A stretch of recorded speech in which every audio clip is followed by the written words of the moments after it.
Don't say his name above a whisper. Summerhill Cinema 700 here with my review on the either 1981 or 1982. I'm not sure exactly what the year is. I can't remember. Slasher movie titled Madman. Now, I had never seen this entire movie before, so it was my first time watching the entire thing today. And I gotta say, I'm pretty impressed with it as a early 80s slasher movie. Now, before we get into it, this is going to be a review partially on the movie and also on the Blu-ray here from Vinegar Syndrome. Let's just get right into it here. Basically, this is one of those classic early 80s slasher movies that's a lot of people would consider an essential in a slasher movie collection. Now, having seen it, I would probably agree with that. Now, let's just get right into it here, into the film itself. And I'm going to close this door so it stops moving. Fucking wind. There we go. So we basically start out with at this campsite where there's this group of campers, the kids and the camp counselors, and they're basically each taking turns telling campfire stories, scary stories around the fire. And it gets to this older guy's turn, and he's basically presumably the leader of the whole camp there. And he tells this story about Madman Mars.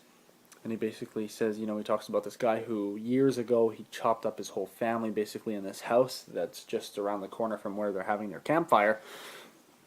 And he explains this whole story to them. And then basically, he says, no matter what, don't say the name Madman Mars above a whisper.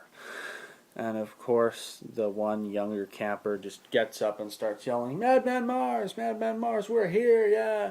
Yelling it out. And the guy's like, oh, you're doomed now. But, he's like, and then he just laughs it off and whatnot, like it is a joke. But you can kind of tell that maybe, he obviously does know something about this Madman Mars guy. Anyways, after that happens, all the counselors and whatnot and the kids go back to their cabins, except for the one kid who was the one, I believe, who was yelling out the Madman Mars, because when they're all leaving and taking off, he sees this large figure, like a man, up in a tree, moving around, so he basically goes to investigate that. Now, he spends the entirety of the entire film investigating it, so that's basically his part in the film. But basically, he ends up going to this house, going inside, finding, these different things in the house, and we start to see this Madman Mars character, who's this character of big, giant hands. He's, not sure if he's like a mongoloid or whatnot, but he's like this big beast of a hairy frickin' thing. And, he's a madman, obviously, but, we basically trying to put this into perspective here as best as I can, as short as I can, but basically, Madman Mars is the main killer. Okay, I don't know what the fuck I'm saying, but my mind's just all over the place right now. But basically, they realize when they get back to the camp that this one kid is gone, so they go out and look for him, and basically everyone that's starting to go out and look for him starts getting killed off one by one. So, and now before that actually happens, where they go and look for the kid, there we see the scene with this guy who, it's not even really explained who he is. It's just this fat drunk with a bottle of Jack Daniels walking around, and they're like, talking to him and whatnot. And he goes into the barn and ends up getting his throat slit.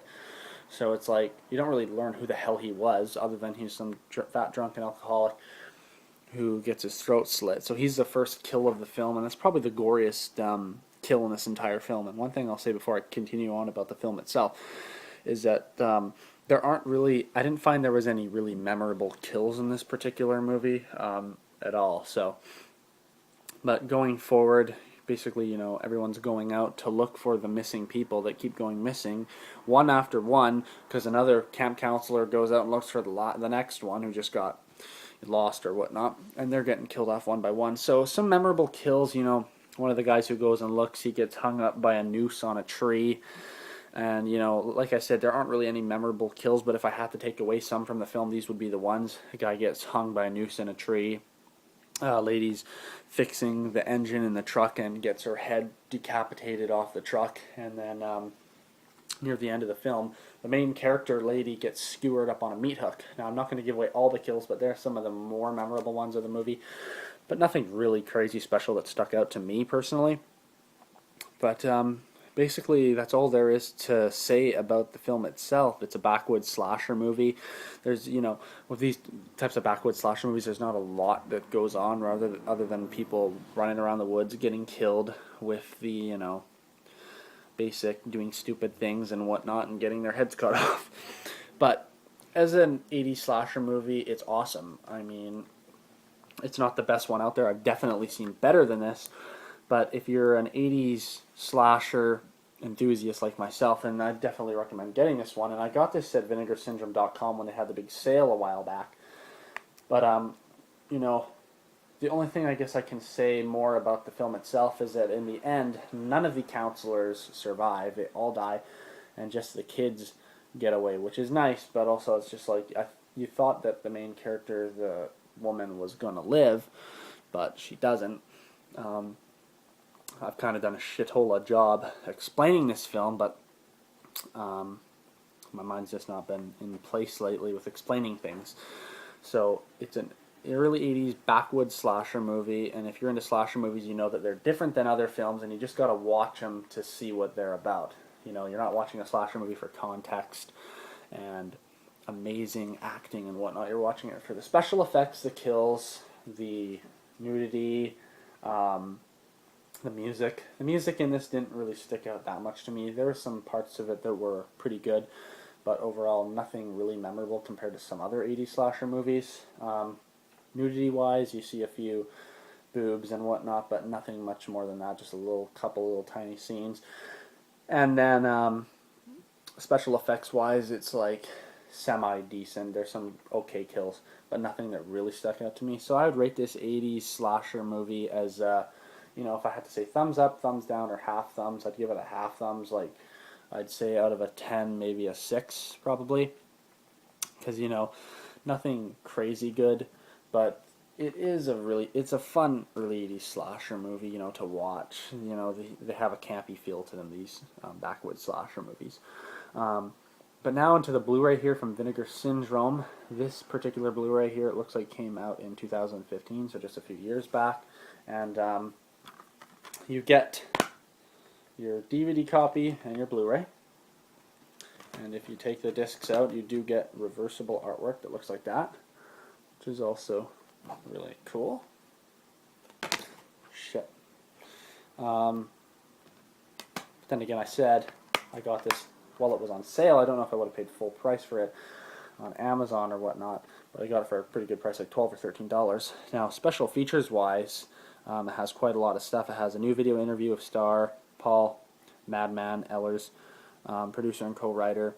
We get the Legendary Lives 30 Years of Madman documentary, Madman Alive at 35 featurette, commentary track.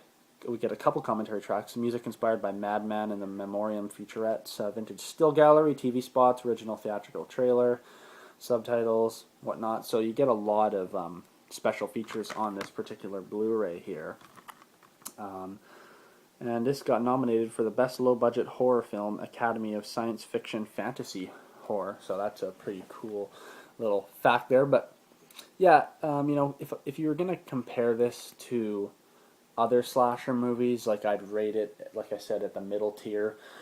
It's not at the top of the list, but it's not at the bottom of the list. It's definitely not as good as some slasher movies that I've seen, but it's way better than others that I've seen as well. So, like I've said probably 20 dozen times in this video, if you're a fan of 80s slasher movies, then definitely check this one out.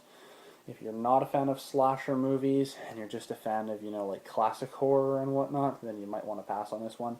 But slasher movie fans, this is probably going to be one for you. Like I mentioned, I did enjoy it, but there are betters out there in my opinion. So I think I'm just kind of going on now about the same things over and over. So that's my review of the 1981 or 82 movie Madman. Thanks for watching this movie review, and we will see you on the next one. Alright, take care.